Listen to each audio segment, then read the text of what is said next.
What's up, WCHS? It's Wednesday, April 8th, and time for another episode of Wctv, which is airing today due to a shortened school week. Thank goodness it's a shortened week. I still haven't caught up on my sleep since the band and chorus trip in Chicago. Things are pretty hectic in the Windy City, but it was definitely worth it. Yeah, I heard kids had a lot of fun, but now are in major need of a little rest and recovery. Luckily, with Easter weekend, they'll be able to do just that. I'm certainly ready for the 3-day weekend, but I wonder what other students are planning to do this weekend. Destiny? Easter's here! Hip hip hooray! But what does Easter mean to you and your family? For most, it is a time to get together and enjoy each other's company. Others see it as an excuse to meet up with friends and family who they may not see that often. Rightly or wrongly, Easter seems to be less about religion and more about commercialism from generation to generation. Only 10 or so years ago, Easter was all about Passover and religious rituals where many went to church. But now it seems to be more about children, Easter bunnies, and the likes. If religion isn't your thing, it will still be a time where you enjoy friendships and family and have a good laugh together around the table. Every year, families get together with their loved ones and celebrate Easter together. But what do students here at WCHS do to celebrate their Easter? Go ahead. I go to church and then go stay at home and eat some food. Well, usually I just go on an Easter egg hunt and then I go and fly home. Easter egg hunt. What does an Easter egg symbolize anyways? Easter bunnies. For as long as man has been walking this earth, eggs have not only been regarded as foods, but as good omens surrounded in mystery and magic. It is highly honored in the Christian faith as the most important symbol in Easter. While the history of Easter eggs in more recent generations sees it as more of an art form during Easter to paint, dye, and color these eggs, the symbolism is still there. Do you believe in the Easter bunny? Yeah, I love the rabbit.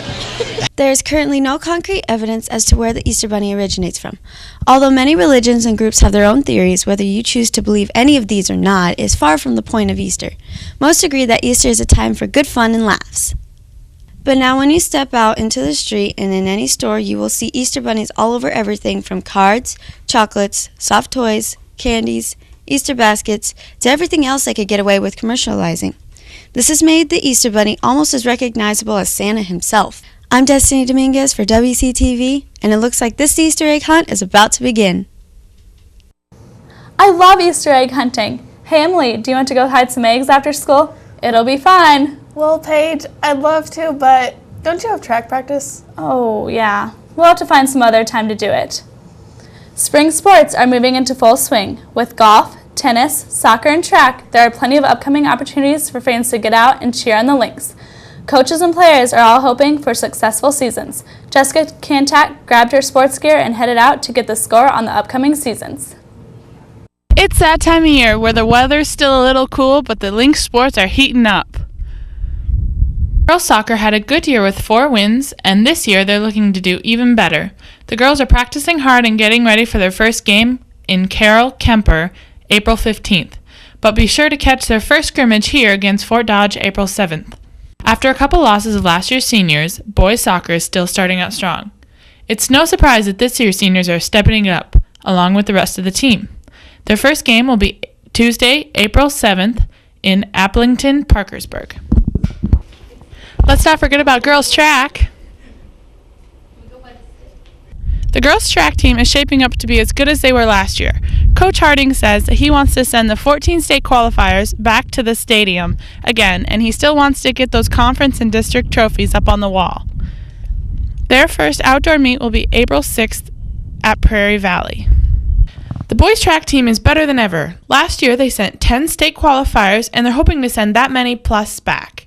With good standings in a JV meet and 2 indoor meets, they're hoping to blow their competition out of the water. Their first meet is Friday, April 3rd in Forest City. Don't forget about tennis! With an impressive record last year, the Lady Lynx team is proving themselves once again. During their intense workouts, they are preparing for their first meet against Grundy Center. That will take place here on our Lynx courts. The boys' tennis team lost a couple valuable players, but they're coming back strong this year with a vengeance. The JV meet is April 13th home, and the varsity is in Clear Lake the following day. And don't forget about golf. The boys and girls golf members have been working very hard to get where they were last year. They have high hopes of making it to state. The boys' first meet will be April 17th at Humboldt, and the girls will be home against Humboldt as well. With all these opportunities to support your Lynx, there's no possible way you could be bored. I'm Jessica Kantak reporting for Wctv, and I'm going to go practice my throwing. Wow, it looks like there are a lot of upcoming games and meets to go to. All of those activities are a great way to get in shape before summer. Another way to stay healthy is, of course, our very own PE classes. Unfortunately, many juniors and seniors are finding that there are few changes to their PE classes. Abby has gone searching to find out what happened to some favorite PE activities. School districts are being told by state education officials that they are not allowed to charge additional fees for student activities and field trips that take place during the day. State law says that field trips are part of a class and the fees fall under the tuition and are not an allowable fee.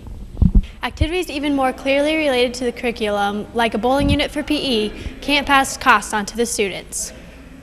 Right now it's not in our budget. We have a certain amount of money that we have to buy other equipment, and we cannot offer all juniors and seniors the opportunity to roller skate or bowl because of the new law that was implemented this year. It is affecting a lot of different schools because that's 3 weeks out of our whole units and field of study. Kids don't get that opportunity to learn how to maybe two-step in skating. They can't learn how to roller skate backwards. They don't get the opportunity to learn how to score in bowling.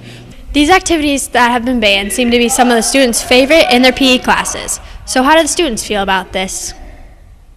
I think it's done because it was fun and no one complained about paying for it. Yeah, well, I'm pretty depressed about the new rule because I'm pretty darn good at bowling and I wanted to show off a little bit. With the new policy in place, it limits the number of activities the students can participate in. It also changed up the schedule a bit. How has the PE curriculum changed because of this new policy? Well, we're no longer allowed to have students pay for activities such as bowling and roller skating. So it basically eliminates those two activities that have always been fun for juniors and seniors to do, and we can no longer do that because the school can't afford to pay for, $2,500 worth of bowling. Whether people think this policy is good or bad, it just isn't in our school's budget to fund these activities. I'm Abby Larson reporting for WCTV, hoping this story was right up your alley. Thanks, Abby. Well, that's all we have for you this week. We hope everyone has a fun and happy Easter vacation. We'll leave you with some credits of a few of our WCTV members having a little fun recreating their own version of a popular YouTube video. Hey, Rick! Let's go to the cafeteria! Come on, Garrett! Let's go to the cafeteria! Come on! Leave me alone. No! Let's go to the cafeteria! Okay. Yay! Woo! Cafeteria! Eric! Eric! What? Eric! We're in a hallway, Eric! A hallway full of hope and wonder! Yeah! Let's go see the Leoplerodon! Yeah! The Leoplerodon! Yeah, the magical Webster! It'll show us the way! Yeah! It has spoken! Show us the way, Eric! She didn't say anything. Shun the non-believers! Shun! Shun the non-believers! To the cafeteria! Eric! Cafeteria! Look, Eric, we're at the cafeteria! Wow, it really does exist. Let's go inside!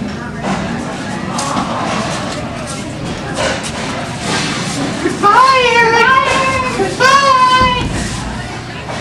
Bye, Eric! Bye!